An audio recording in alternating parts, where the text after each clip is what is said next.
Yun. At saka panalangin para kay Chris Aquino. Pero habang ipinapanalangin natin, sana gawin din niya ang nararapat na para sa kanya.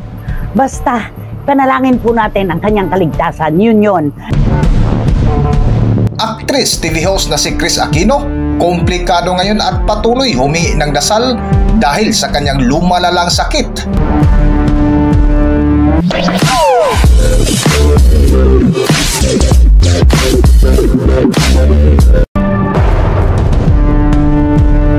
Queen of all media si Chris Aquino patuloy humingi ng dasal dahil nga sa kanyang lumalalang sakit. Kung matatandaan, sa huling post ng Queen of all media na si Chris Aquino ay uminom ito ng iron supplement kung saan ibinalita nito ang abnormalities ng kanyang blood panel na kahit ang kanyang potassium ay patuloy na bumabagsak. At dahil nga dito ay ipiniliwanag ng kanyang doktor na si Malaika Gupta kung bakit patuloy na tumataas ang heart rate ng kanyang puso na umabot ng 130 to 135 pagkatapos niya maligo. At dahil nga sa patuloy ng kanyang pagkakahilo ay patuloy na sumasakit ang kanyang ulo na kailangan na niya kumain ng tunay na pagkain at hindi lang aasa sa gatas na kanyang iniinom araw-araw. Matapos nga ang halos 2 buwan ng kanyang pananahimik, sa wakas ay nag-update ito sa kanyang social media account na sa bungad nga ng kanyang mensahe ay humingi ito ng paumanin sa lahat kung bakit hindi ito nakabati ng Merry Christmas at Happy New Year sa lahat, lalong-lalo na sa kanyang mga solid supporters dahil sa patuloy ng kanyang panghihina. Ngunit sa bagong post nga ng Queen of all media na si Chris Aquino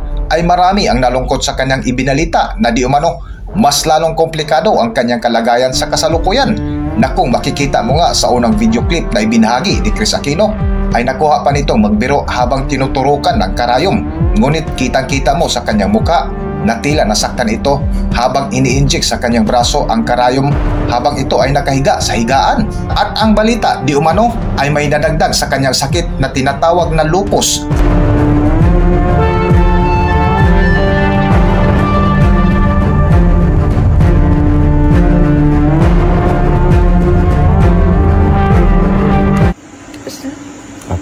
What more?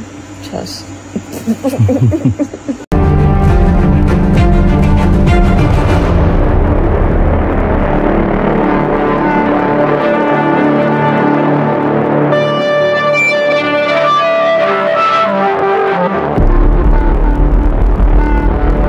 At sa pangalawang post nga nito ay pinakita niya kumakain na nagsiselfone na kasama nga sa kanyang ginagawang reel sina Kim Cho at Dila Padilla na kamakailan nga ay dumalaw sa kanya sa Amerika. At dito nga sa pangatlong post, nakasulat ang kanyang pagbati ng Merry Christmas and Happy New Year sa kanyang mga followers na hindi niya nagawa noong nakaraang December.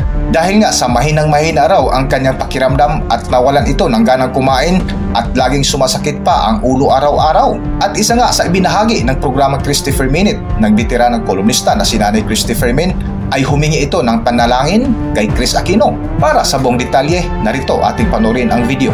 Okay, eto na. Nung nakaraang linggo po, si Neneng Putot Gensoli ay nag-text sa akin, Nanay, hindi po ito kumpirmado, pero ang mga kwento po dito sa Amerika, pumanaw na po si Chris Aquino. Hindi ko yan binasa.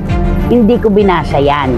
Dahil ang sabi rin naman ni Neneng Putot Gensoli, huwag niyo munang basahin kasi hindi po kumpirmado, pero yan po ang kwentuhan dito sa LA, sabi niya. Pero meron daw pong panibagong nangyayari sa kalusugan ni Chris Aquino. Yun ay hindi ko binasa, hindi natin ina-open up yan sa publiko. Pero ngayon, si Chris mismo ang naglabas sa kanyang IG ng kung ano ang nagaganap sa kanyang, di ba, kalusugan. Bumagsak na naman daw ang kanyang timbang. Romel, dagdagan mo yung impormasyon. Bumagsak ang timbang, tapos ito na, nag-develop na yun, di ba, natin pinag-uusapan na yung sakit dati na yung lupus, nakikitaan na rin siya. Kaya alam mo na, may mga senyales daw ng lupus. May mga senyales na. Sa kidney yun, pag lupus sa kidney. Yun di ba, yun. pag mga ganong karamdaman na, di ba, alam naman natin, di ba, na yung maong presidente natin, di ba, yan ang ng kinasawi, ang sakit na yan na nakakatakot na sana malampasan ito ni Chris Aquino. Kasi na yung mga picture niya sa IG niya, may mga lumang picture na hinahalo-halo kasi andun pa sila, di ba? Sila Kim, sila... Pero napakapayat na niya. Sobrang payat. Yung question po tungkol sa kakayanin ba ni Chris yung gastusin, wala pong question yon. Kayang-kaya po niya yan na iraos. baka sobra pa sa sapat ang kanyang pera. Pero yun nga po, yung kanyang kalagayan, na umihiling siya talaga ng marubdob na panalangin. Oo. Diba? At Pero patuloy sana na lang, lalaban daw siya. Ganon. pero sana lang, iwasan yung mga kakapag-trigger ng kanyang, alam mo naman, di ba, yung stress talaga matindi. Eto, sabi ni John, papanong papanaw si Chris Aquino nang hindi malalaman ng buong bayan? Eh, syempre, nandoon si BG Mark. Kung totoo yun, noon pa lumabas yan. Ala, parang PRO, ang tingin ng mga kababayan natin. Yun. At saka panalangin para kay Chris Aquino. Pero habang ipinapanalangin natin, sana gawin din niya ang nararapat na para sa kanya. Tama na muna ang paghahanas at kung ano-anong kwento. Tama na muna yon, di ba? At etong sabi ni Obet Sapin, magandang hapon daw sa ating dalawa. Wish pa rin po namin na magkaroon ng milagro para kay Chris Aquino. Sana mahanap pa rin ang solusyon para sa agarang paggaling niya. Kahit madalas nayayamot tayo sa mga hanas niya, isipin na lang po natin na nagbigay rin naman siya ng ingay at saya sa mundo ng showbiz. Siguro po kaya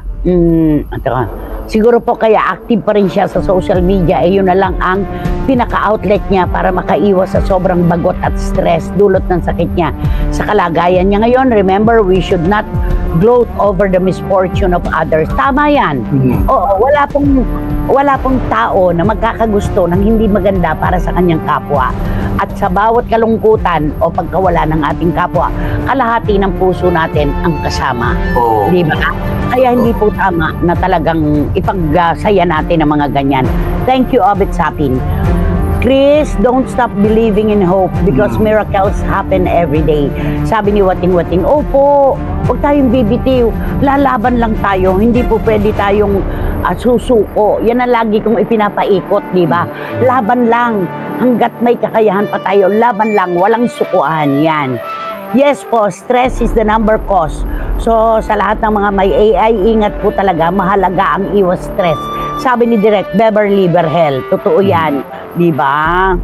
Kaloka. Ay nako, sabi naman na Edilitada, naku, maililihim ba ang kaganapan kay Chris kahit siguro huling magpo-post pa rin. Ay nako, wag naman sana. Basta, panalangin po natin ang kanyang kaligtasan. Yun.